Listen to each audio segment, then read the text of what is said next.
I'm John, I'm the physicist. Welcome to Frankfurt.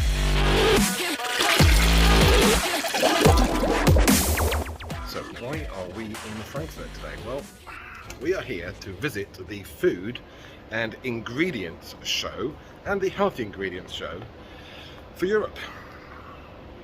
There's a lot to see, 3 halls, not the best laid out I have to admit, but we're going to see what there is to see. Now, I've already been here for a day, and what I can tell you is that there's a lot of stuff on display all about plant proteins and about plant-based in general. So the world is changing, and it's changing from top-level vendors all the way down, which means people like you and I, maybe, who are using these ingredients will now have the opportunity to find them, because there's no point in the world asking for something that's plant-based if it doesn't exist in their supply chain. Well, I can now tell you, a supply chain is absolutely chock-a-block of plant-based, but it's difficult because it requires a lot of R&D. It's not just like sugar, you can just chuck at something and hope for the best. This new world that we're entering is going to require a lot more work from the likes of you and I when we're creating our brands, when we're creating our new product portfolios.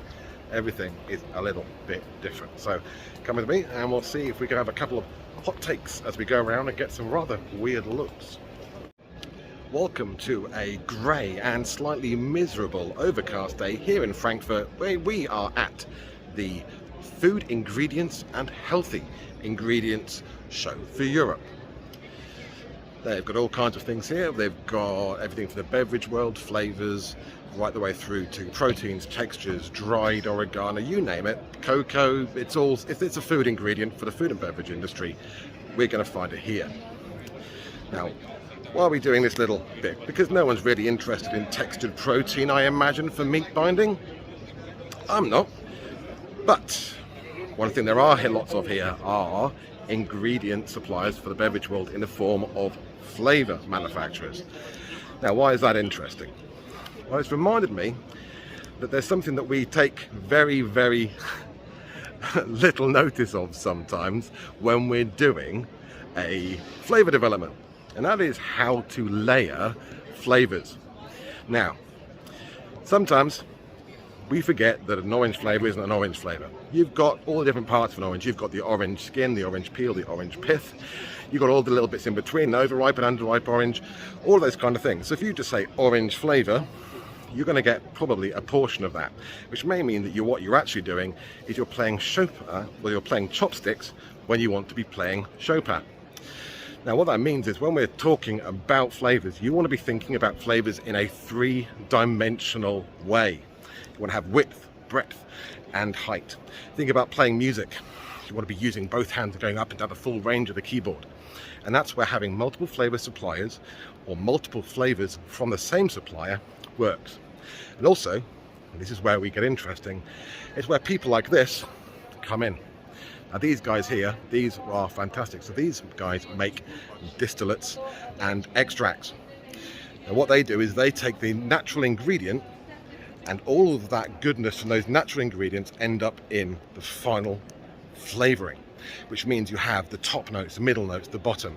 You have all of those wonderful different nuanced notes. So when you're producing a flavour, when you're thinking about making something, look for depth, look for width, look for breadth. Try and get all of those things. Try and make a fully layered, multi-dimensional drink. Because that way, people will remember you, and you're not just another product.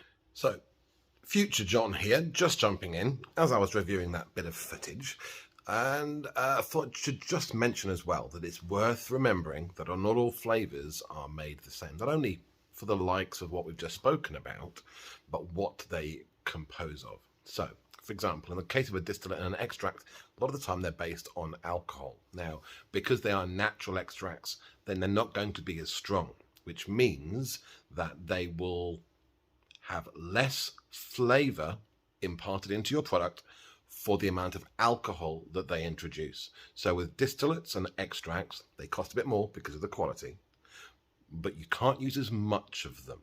So you can use them for name and label depiction, which is wonderful, and for flavour, but you might need to give it a little bit of a boost with something else as well.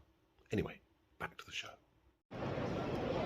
Now, we are currently inside the Healthy Ingredients Hall here at the Frankfurt Food and Ingredients Show. Now, I'll be honest with you, healthy ingredients aren't normally my cup of tea. Just ask the local greasy spoon. But I think it's kind of important that we address the subject. Now, why? Well, the reason is this. Everywhere I look around me, we are seeing things like protein this, and we are seeing plant-based that, and chicory fibre and pea-protein and all sorts of other bits and pieces. Now, how does that impact us in the beverage world?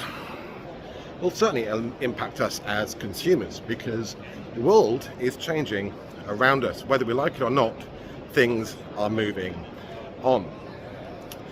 Now, the impact that has is that as people are searching for sugar reduction, what that means is people are going to be using less sugar and they're going to be replacing that with something else. Now, often that may mean something like a sweeter alternative, like chicory, or it may mean using something else to increase the mouthfeel, something like pea protein. All of these things, they come at a cost. They come at a cost in time, because everything now takes longer to develop, but also they take a little bit longer because I'm getting some very funny looks walking around here like this. The cost comes in the fact that we are never going to be able to replicate everything the way that we currently have it.